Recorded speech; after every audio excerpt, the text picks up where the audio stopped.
दोस्तों नमस्कार, मेरा नाम है मनोज कुमार और आप लोग बने हुए हैं स्टडी पॉइंट के साथ। दोस्तों मैं आप लोगों को कराऊंगा कंप्लीट कोर्स ऑन हिंदी, है ना। हिंदी का कंप्लीट कोर्स मैं आपको कराने वाला हूं। और हिंदी को स्टार्ट करने से पहले आप लोगों के लिए जरूर सूचना ये है कि आप लोग एक छोटी सी कॉपी ले लीजिएगा, क्योंकि अपने खुद से नोट्स अगर आप लोग बनाएंगे तो वो ज़्यादा बेटर होता है। और इस कोर्स में मैं आपको जो है सारा हैंड राइटिंग के नोट्स दूंगा, मैं खुद से लिखाऊंगा, आपको समझाता हुआ चलूंगा कहाँ से क्या चीज़ें बनी हैं क्या नहीं बनी हैं। यकीन मानिए आप लोग हिंदी में पूरा अच्छा कर पाएंगे और सारे टॉपिक आप लोग देखेंगे, डेली आपको वीडियो मिलती रहेगी। ठीक है, तो स्टार्ट करते हैं हम लोग आज की वीडियो। और आज की वीडियो का जो टॉपिक है वो आपकी हिंदी वर्णमाला है, क्योंकि वर्णमाला का टॉपिक ही आपका इंपॉर्टेंट होता है। पूरी हिंदी का बेस्ड आपका वर्णमाला ही है। ठीक है, तो चलिए दोस्तों हम लोग स्टार्ट करते हैं हिंदी वर्णमाला। आप लोग हेडिंग डालिएगा यहाँ पर ऊपर, हिंदी वर्णमाला, हिंदी वर्णमाला। ठीक है, तो मैं आपको लिखाता हुआ चलूंगा, पूरा डिटेल में बताता हुआ चलूंगा। ऐसा ना करें कि आप लोग वीडियो स्किप करें, स्किप नहीं करनी आपको। देखिए प्यारे साथियों, हिंदी वर्णमाला को पढ़ने से पहले आपको ये भी पता होना चाहिए कि भाई हिंदी जो शब्द है वो कहाँ से आया है। ठीक है, देखिए हिंदी, हिंदी, हिंदुस्तान, ठीक है, और आपका कौन सा है, ये दोनों वर्ड जो है हिंदी, हिंदुस्तान और हिंदू, फारसी की भाषा के शब्द हैं।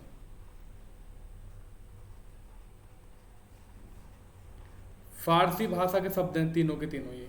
ठीक है, अब देखिए जो मनुष्य है, मनुष्य को अपने विचार दूसरों के समक्ष रखने के लिए किसकी आवश्यकता पड़ती है?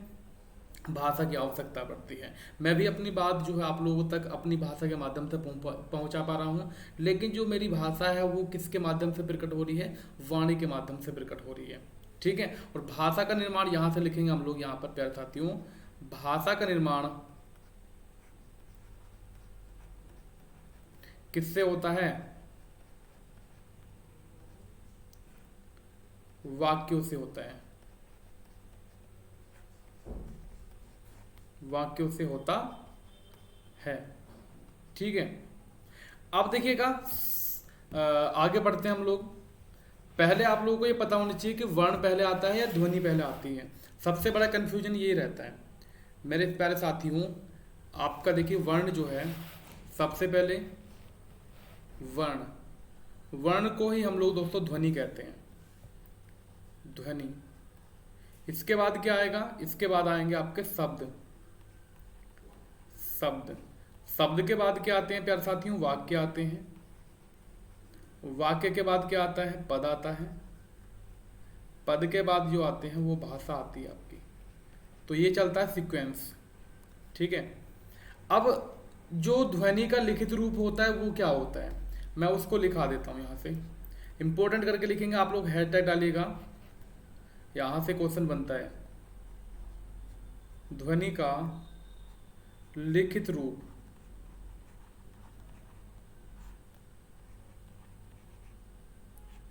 क्या होता है? वर्ण होता है। वर्ण क्या होता है? वर्ण होता है। ठीक है, भाषा की सबसे छोटी इकाई क्या होती है? ये आपके दो प्रकार से पूछेगा आप लोगों से। चलिए मैं नीचे कर देता हूँ इसको, नोट डाउन करते रहिएगा मेरे साथ साथ आप लोग।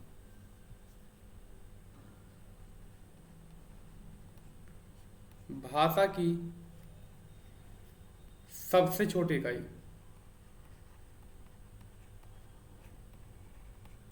कमेंट भी कर सकते हैं। ये जो भाषा की सबसे छोटी इकाई है, ये आप लोगों से पूछ रहा है प्यारे साथियों, उच्चारित रूप में, उच्चारित रूप में क्या होगी ये है दोस्तों ध्वनि। क्या है? ध्वनि। एक आपसे क्वेश्चन पूछेगा कि लिखित रूप में भाषा की सबसे छोटी इकाई, तो यहां पर हम लोग लिखेंगे भाषा की सबसे छोटी इकाई लिखित रूप में, लिखित रूप में क्या होगा? लिखित रूप में ये वर्ण है। ध्यान देने योग्य बात है आपकी। ठीक है, मैंने आपको बताया कि भाषा की सबसे छोटी इकाई जो है उच्चारित रूप में तो ध्वनि होती है, और लिखित रूप में जो होती है वो आपकी वर्ण होती है। ठीक है, अब आपसे पूछ सकता है कि जो हिंदी दिवस है वो कब मनाया जाता है? प्यारे साथियों 14 सितंबर को हिंदी दिवस मनाया जाता है?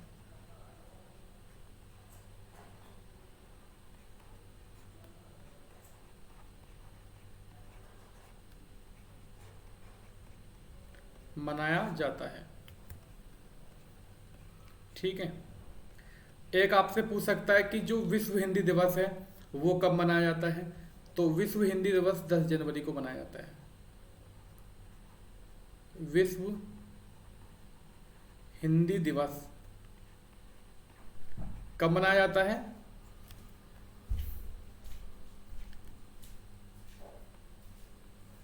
10 जनवरी को मनाया जाता है। ठीक है।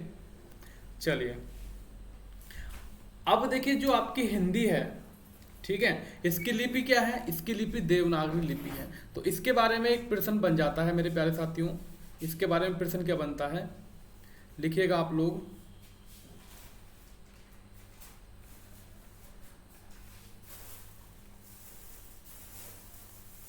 देवनागरी लिपि का सर्वप्रथम प्रयोग किसने किया था? सर्वप्रथम प्रयोग जो किया था प्यारे साथियों, जयभट्ट ने किया था। जयभट्ट। ठीक है। जो जयभट्ट हैं इनके शिलालेखों में मिलता है। ठीक है। और अमीर खुसरो को क्या कहा जाता है? या मैं कह सकता हूं कि अमीर खुसरो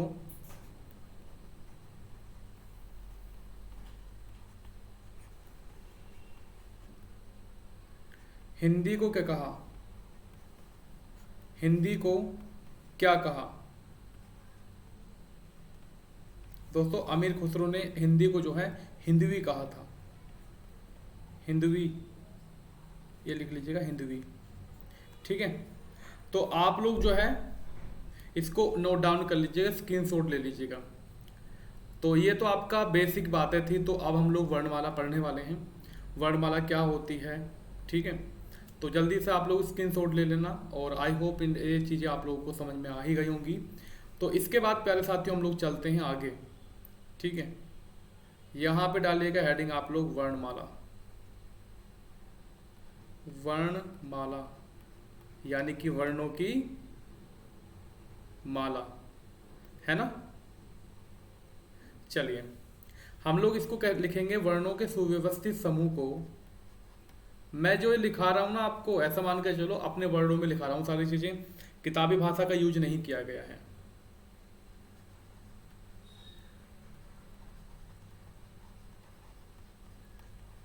वर्णों के सुव्यवस्थित समूह को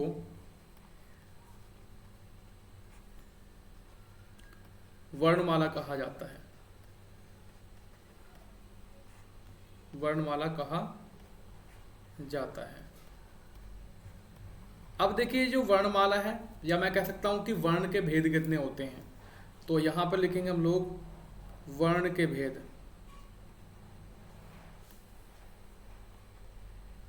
वर्ण के दो भेद होते हैं।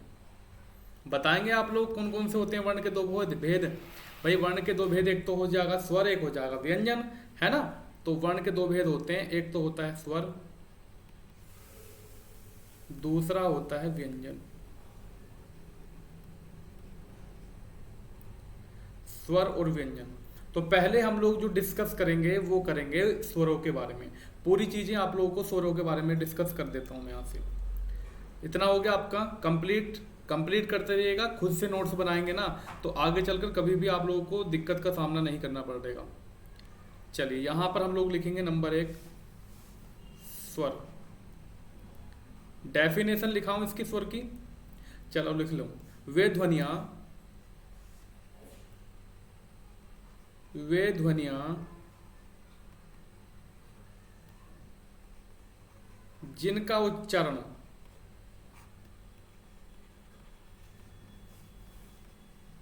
स्वतंत्र रूप से होता है।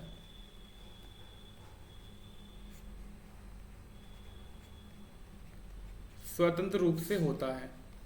कहने का तात्पर्य ये है कि वे ध्वनियां या वे वर्ण जिनको बोलने में किसी दूसरे अन्य की सहायता ना लेनी पड़े, ठीक है, वे स्वर कहलाते हैं। प्यारे साथियों, स्वर क्या है आपके?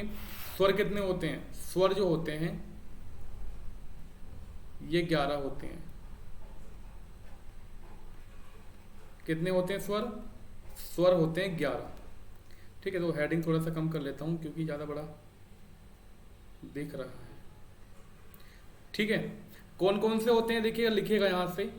ए, आ, ई, ई, उ, ऊ, री, ए, आई, ओ, औ। दोस्तों ये 11 होते हैं हमारे। अब जो अंग और अह होते हैं ना, इसमें अंग और अह वो क्या होते हैं? वो आपके अयोगवाह होते हैं। ठीक है, अगर आपसे पूछेगा कुल कितने होते हैं प्यारे साथियों, कुल संख्या, वैसे मूल स्वर जो होते हैं वो भी आपको अलग से बता दूंगा मैं अभी, चलिएगा। अच्छा, एक चीज और बताओ आप लोग, मात्राएं कितनी होती हैं हिंदी में? पहले इसको बताइएगा। और जो अंग और अह हैं मैं यहाँ पर लिख देता हूँ, ये दोनों क्या होते हैं? अयोगवाह। अयोगवाह। ठीक है, हिंदी में मात्राएं कितनी होती हैं? मात्राएं कितनी होती हैं हिंदी में? हिंदी में मात्राएं होती हैं 10।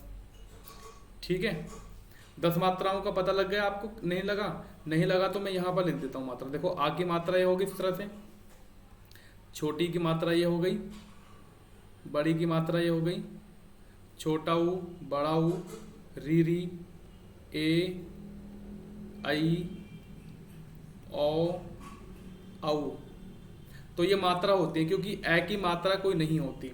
ठीक है, 11 स्वर मैंने आपको बताए थे, तो इसमें आप लोगों के 10 की मात्रा होती है और 1 की मात्रा आप लोगों की यहाँ पे नहीं होती है। तो मात्राएं कितनी होगी प्यारे साथियों आपकी? 10। तो यहाँ तक आप लोगों को समझ में आ गया हो तो एक बार थम्स अप करें, आप बताइएगा या सुनो। मेरे ख्याल से आ ही गया होगा आपको। अब हम लोग पढ़ेंगे स्वर के भेद। हेडिंग डालिएगा आप लोग यहाँ पर प्यारे साथियों, स्वर के भेद।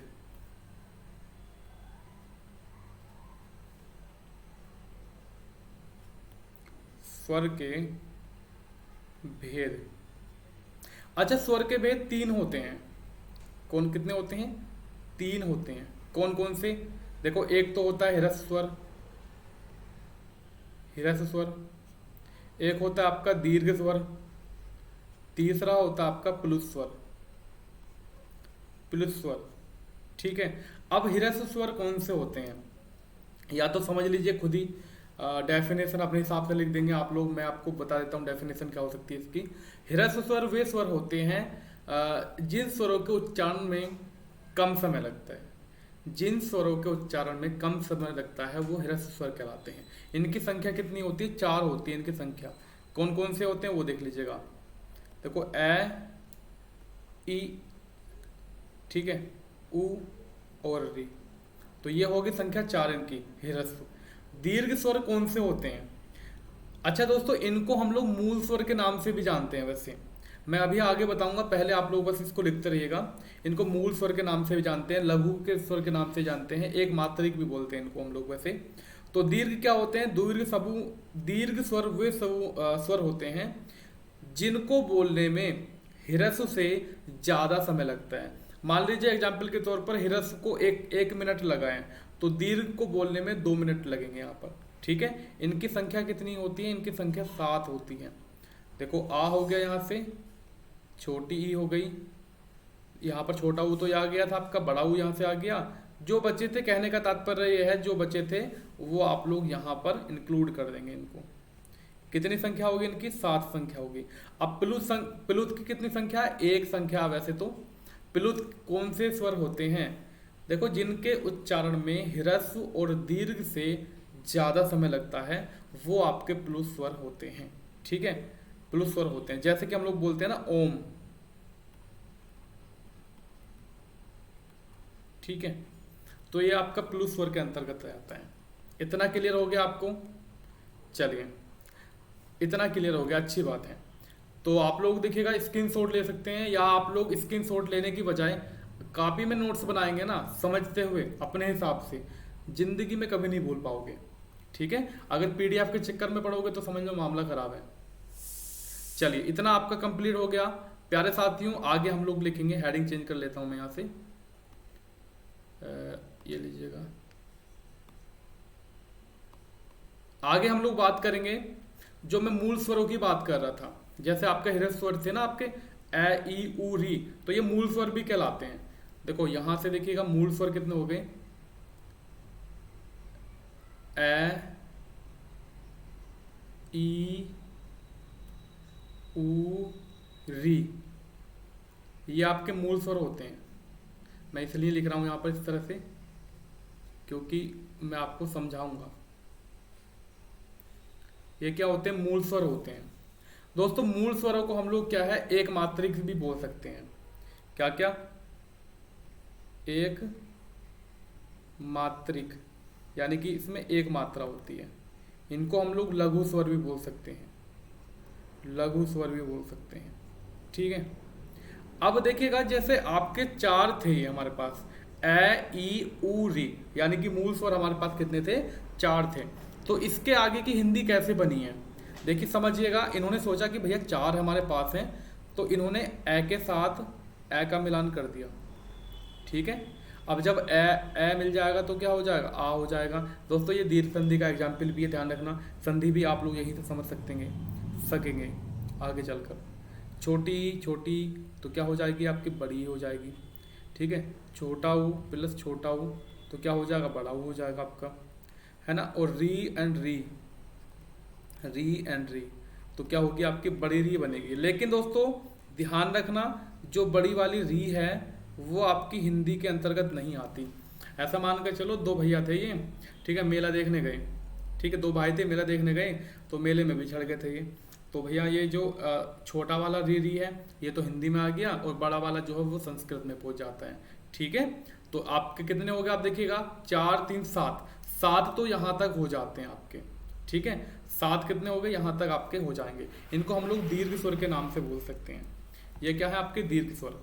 ठीक है, तो इसके बाद कहाँ से बना भाई, इसके बाद देखिएगा इन्होंने सोचा कि इतना तो बन गया 7, तो ए के साथ ई का मिलान कर दो।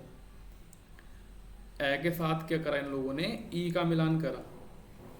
ठीक है, तो क्या बन गया दोस्तों, ए बन गया।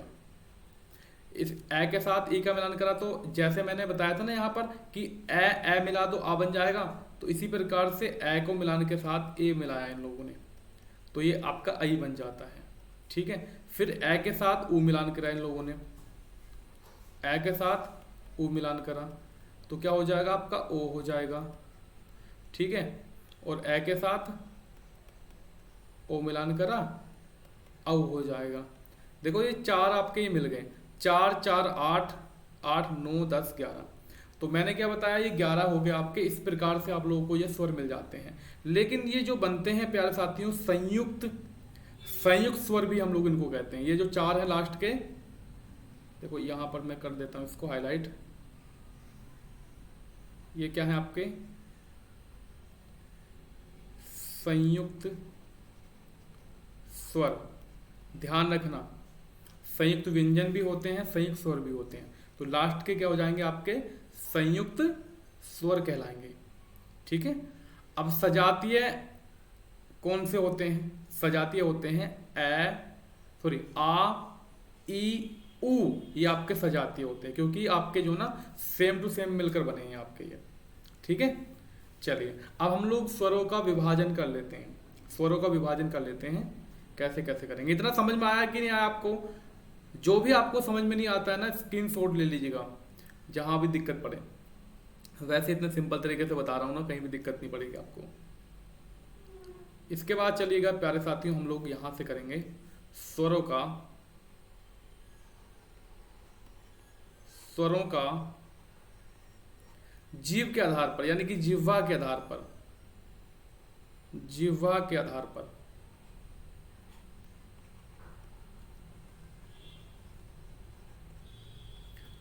पर वर्गीकरण। इसका वर्गीकरण कैसे करेंगे, देखो आपकी जीभ है, ठीक है, इसके 3 पार्ट कर लो, असली रूप में मत करना। ठीक है, कभी काट लो कैंची से, ऐसे नहीं करना है। तो इसके 3 पार्ट हम लोग कर लेते हैं। देखिएगा अगला वाला भाग जो होता है जीभ का, ये हो गया आपका अग्र। ठीक है, जो मध्य है आपका बीच वाला मध्य हो जाता है, और जो तीसरा वाला है वो आपका पश्च हो जाता है। क्या हो जाता है? पश्च हो जाता है। तो 3 पार्टों में हम लोगों ने इसको डिवाइड किया, अग्र, मध्य, पश्च। ठीक है दोस्तों, अग्र भाग से कौन कौन से वर्ण बोले जाते हैं? अग्र भाग से देखिएगा छोटी ई, बड़ी ई, ए और आई, ये तो बोले जाते हैं आपके अग्र भाग से। मध्य में आपका एक आएगा आ, और आ जो आएगा वो यहाँ से गले से बोला जाता है, यानी कि जो जीभ का लास्ट वाला भाग है यहाँ से बोला जाएगा। आ, उ, औ, ओ, औ। एक आपका आगत वर्ण होता है आपका औ, जो कॉलेज वाला औ होता है, ये आपका आगत वर्ण है। तो स्वरों का जिह्वा के आधार पर वर्गीकरण आपको हो गया है। ये कितने भागों में डिवाइड किया हम लोगों ने? 3 भागों में डिवाइड कर लिया। ठीक है, यहाँ से प्रश्न बनेगा तो कर सकते हैं ना, इसको आप लोग कर सकते हैं। अब हम लोग मुख की जो आकृति, हमारा जो मुंह है, जो हमारे होठ हैं, या हमारा जो मुंह खुलेगा किस तरह से खुलेगा, इसके अकॉर्डिंग हम लोग डिस्कस करेंगे।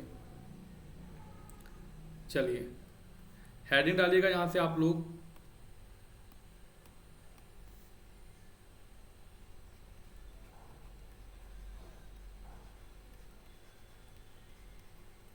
मुखाकृति के आधार पर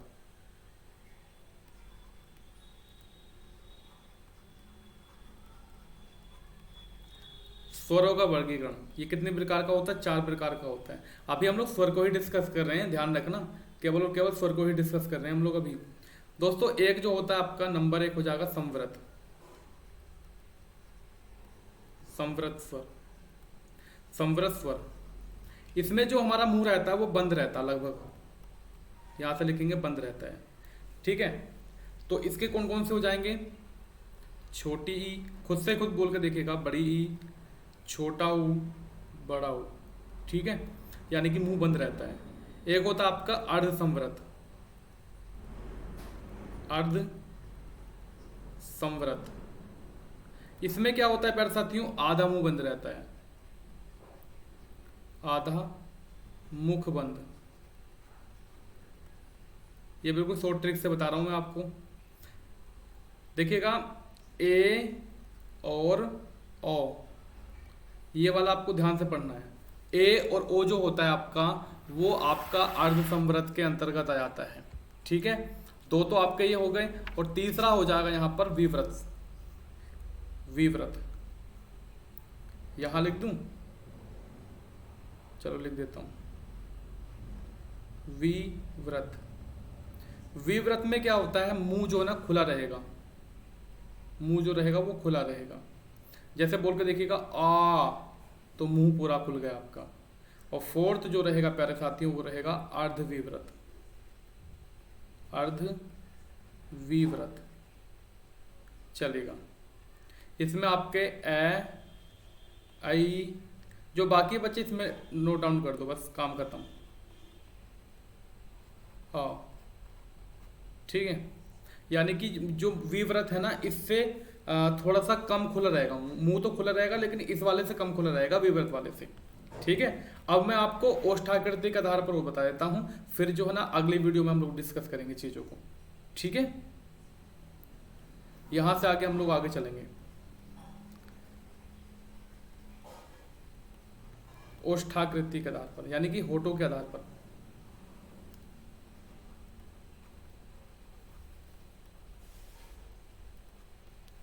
ओष्ठाकृति के आधार पर जो है वो 2 भागों में डिवाइड किया हम लोगों ने। देखो नंबर 1 जो हो जाएगा वो होगा वृत्ताकार। वृत्ताकार, व्रत का मीनिंग पता है ना आपको? गोल होता है, यानी कि हमारा जो मुंह रहेगा ना इस तरह से रहेगा, इस तरह से गोल, होठ जो रहेंगे गोल रहेंगे। ठीक है, होठों का आकार गोल रहेगा। जैसे बोल के देखेंगे हम लोग ऊ, मेरे फेस को देखिएगा ऊ, औ, ठीक है, ओ, औ। मेरा मुंह जो है यानी कि मेरे जो होठ हैं वो गोल हो रहे हैं यहाँ पर। और दूसरा रहेगा आपका अर्धवृत्ताकार, या मैं कह सकता हूं अवृत्ताकार। अवृत्ताकार, क्योंकि यहाँ पर जो है ना आपका व्रत नहीं बनेगा। मुंह कैसा बनेगा आपका? देखो इतना ये बनेगा आपका। ठीक है, मतलब होठ जैसे गोल बन रहा था ना ऊ, यहाँ पर थोड़ा सा हल्का हो जाएगा, जैसे कि ए, आ, ई, ई, ए, आई। कभी कभी आप लोगों से इसकी संख्या पूछ सकता है कि वृत्ताकार जो आपके स्वर होते हैं इनकी संख्या कितनी होती है, तो आप लोग लिखिएगा इसकी संख्या 4 होती है, और जो अवृत्ताकार होते हैं इनकी संख्या 6 होती है। ठीक है, तो आज की वीडियो आप लोगों को कैसी लगी वो कमेंट सेक्शन में भी बताएं, जहां डाउट हो वो पूछ लेना।